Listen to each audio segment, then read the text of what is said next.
أينما كنا أينما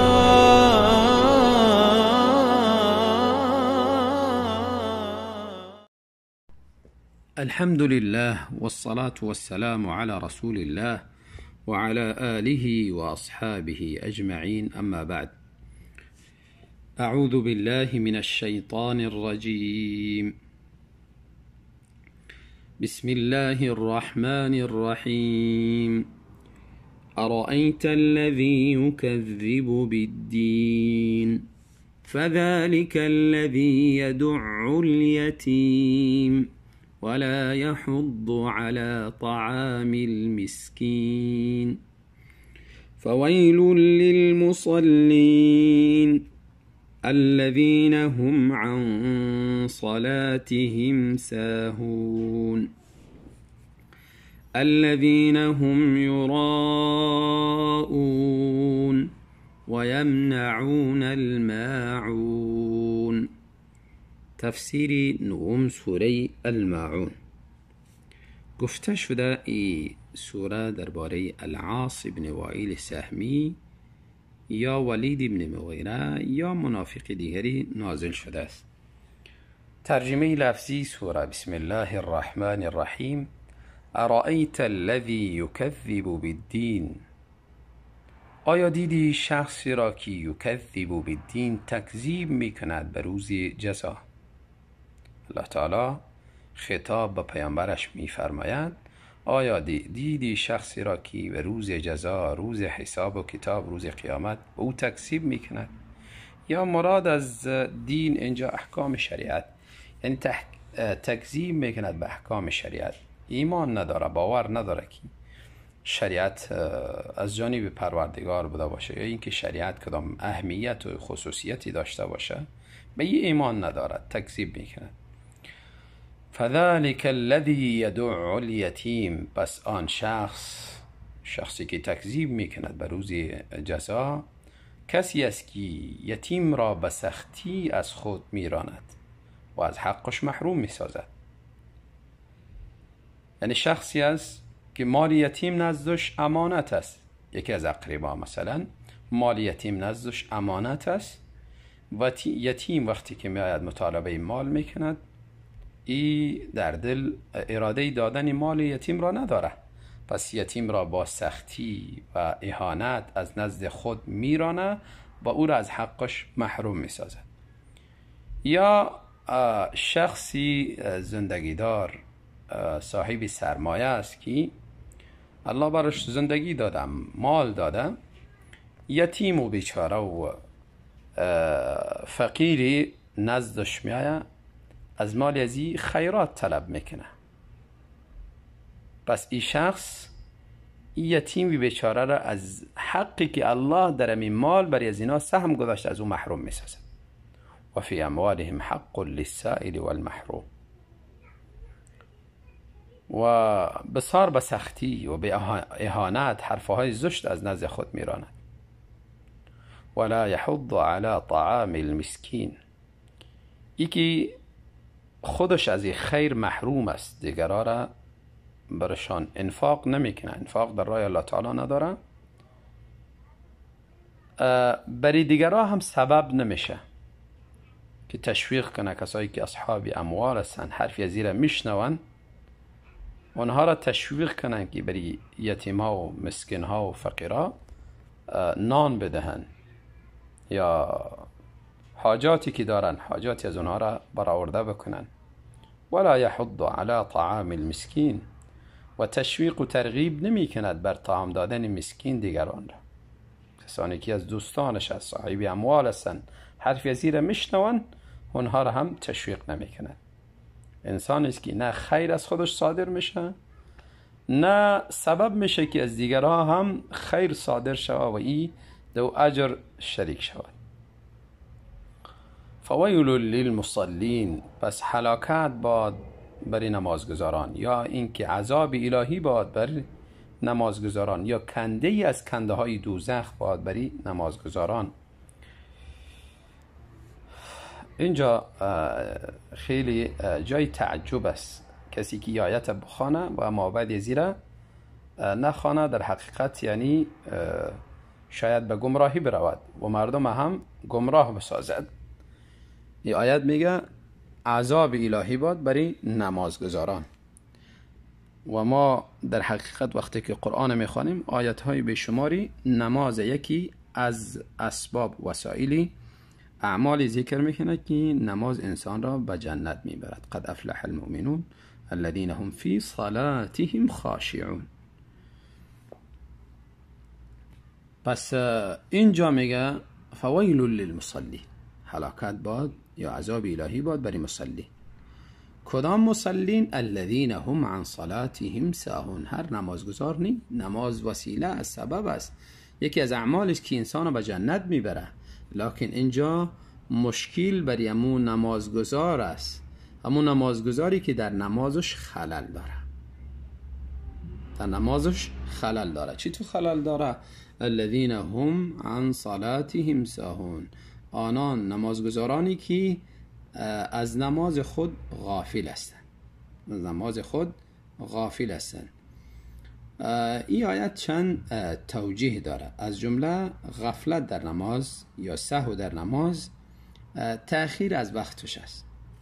در صحیح بخاری و صحیح مسلم حدیث می آید رسول الله صلی الله علیه وسلم می فرمایند تلک صلاة المنافقی، تلک صلاة المنافقی 3 مرتبه تکرار میکنن و باز می فرمایند یجلس یرقب الشمس، می نشیند انتظاری آفتاب میکنه حتی اذا کانت بین قرنی الشیطان، حتی اینکه در میان دو قرن، دو شاخ شیطان وقتی که آفتاب قرار گرفت، یعنی وقتی نزدیک به غروبش، قام فنقر 4، استاد میشه 4 نول میزند، کنایه از نهایت سرعت، یعنی 4 رکعت نماز بسیار به سرعت تام میخواند. لا یذکر الله فیها الا قلیلا، اینقدر سرعت داره که درمی نماز خود ذکر و یاد الله تعالی را نمی کند مگر بسیار کم.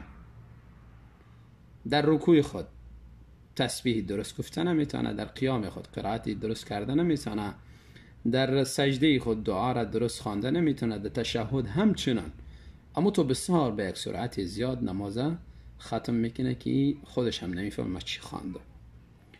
یعنی مراد از این نمازی منافق است که وقت نماز تأخیر میکنه و همچنان نمازش بسیار به سرعت زیاد است که ذکر و یاد الله تعالی را درست نمیکنه. یا بعضی ها گفتن مراد از این آیت شخصی است که به نماز کدام اهتمام و اعتنایی ندارد. یعنی اگر نماز خواند هم به این فکر نیست که نماز به من نفع میرسانه، اجر و ثواب میگیرم. اگر نخواند هم کدام ترسی و هراسی در قلبش نیست که نماز نخواندم شاید آیندم خراب شود، روز قیامت عذاب داده شم. این چیزا در دلش نیست. این هم نوعی از منافقین هستن اینها. یعنی اگر جایی برش برابر شد نماز میخونه، جایی اگر برابر نشد نماز نمیخونه. هم دیولای خوب و بهتری داشت سبب میشه که نماز بخواند، هم دیولای اگر ناخلف و مردمای فاسق و بیدین اگر هم دیوالش به وقت از نماز محروم میشه. یا این که مراد شخصی است که اگر در مظهر عامی از مردم بوده باشه، در جماعت، از ترس و یا این که از شرم مردم نماز میخوانه، و اما اگر در خلوت بوده باشه، تنها بوده باشه، در اون صورت باز نماز نمیخوانه. این هم اعمالی منافقین است. و بعضی ها گفتن مراد انسان هاییست که نماز اصلا نمیخوانه، تاریک نماز است.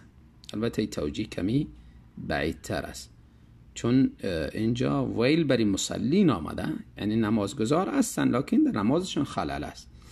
الذین هم یراؤون، صفت قبیح دیگرشان همیشه که اینها ریاکار هستن، چی در نماز باشه چی در اعمال دیگری. نمازم ذکر کردیم بنا با توجیهی که اخیر کردیم که یعنی اگر در مظهر عامی از مردم بوده باشه نماز میخوانه، اما در خلوت بوده باشه نماز نمیخوانه. و همچنان اگر در حضور مردم باشه روزه میگیرد، اما با تنهایی اگر برای روزه را میخوره و اگر در نزد مردم بوده باشه بسیار انسانی صادق و راستگو و بسیار آدمی ذاکر رو، یعنی بظاهر خدا بسیار زیاد یک آدمی مسلمان معرفی میکنه، اعمال خوب انجام میده. اگر در باطن برادر بیرون همه اعمال بری است، اصلا اهتمام به اعمال نداره. خلاصه هر عملی را که انجام میدهد عملش به خاطر ریاست، به خاطر نشان دادن مردم از خود نمایی است. و یمنعون الماعون، و صفتی قبیح دیگرشان و منع میکنن ماعون را از مردم. ماعون عاریت را، یعنی یک کسی یک چیز عاریت از این طلب میکنه، بیله، کلنده، نمکه یا غوریره یا دیکه، یعنی هر اسباب و وسایل زندگی که در خانه داره که اگر او را به کسی عاریت بدهد کدام ضرر و صدمه برش نمیرسه، نقصان نمیکنه، امیره به مردم عاریت چه منع میکنه. یا مراد از معون زکات، یعنی زکات مالش منع میکنه نمیده. یا مراد از معون منفعت عامه، هر آن چیزی که در توانش است و کسی مطالبه کنه و اگر بدهد به کسی نقصان زیادی برش نرسه از طریق دیگر، اگر این منع میکنه تحت ازی آیت شامل است و منع میکند عاریت را از مردم.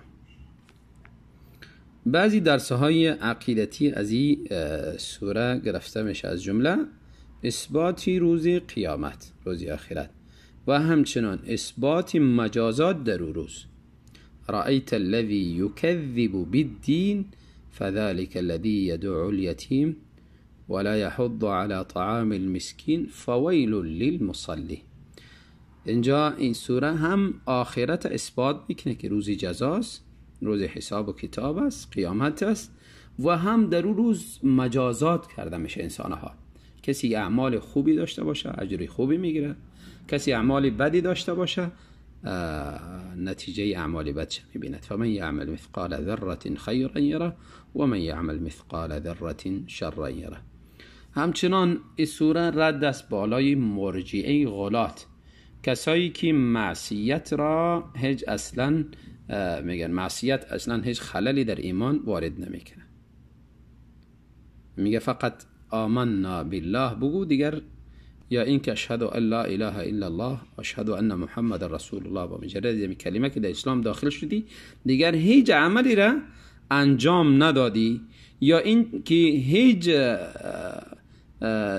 از هیچ نواهی اگر خودداری نکردی کدام مشکلی نداره. الله تعالی اینجا میفرماید فویل للمصلین، کسایی که نماز نمیخوانند و همچنان نماز میخوانند در نمازشان اشکال است، بری از اینها وعید آمده، اینها در ایمانشان خلل است، رد است بالای مرجعی غلات، و به طریق اولا برای تاریک نماز همچنان وعید سخت است.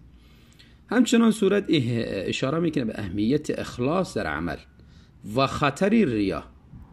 اخلاص در عمل شرطی عمل است، اگر اخلاص نباشه متابعت رسول الله صلی الله علیه وسلم نباشه و عمل بیهوده است، و اگر ریا در عملی که داخل شد و عمل از خالصیت به طرفی شرک میکشانه که در عمل شرک داخل میشه، به جای از اینکه انسان اجر و ثواب بگیرد باز عذابی از عمل میبینه، دردی از عمل میبینه.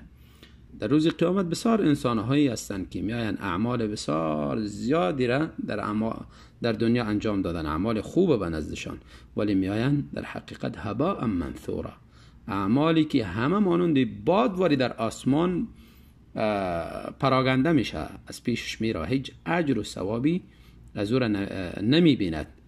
عاملة ناصبه، عمل کرده خود خسته ساخته، ولی روز قیامت میآید خسته و مانده است، نتیجه خوبی عمل خدا نمیبیند. الله تعالی ما را از جمله انسانهای مخلص بگرداند و اعمال ما را از ریا پاک نگه بدارد. بارک الله فیکم.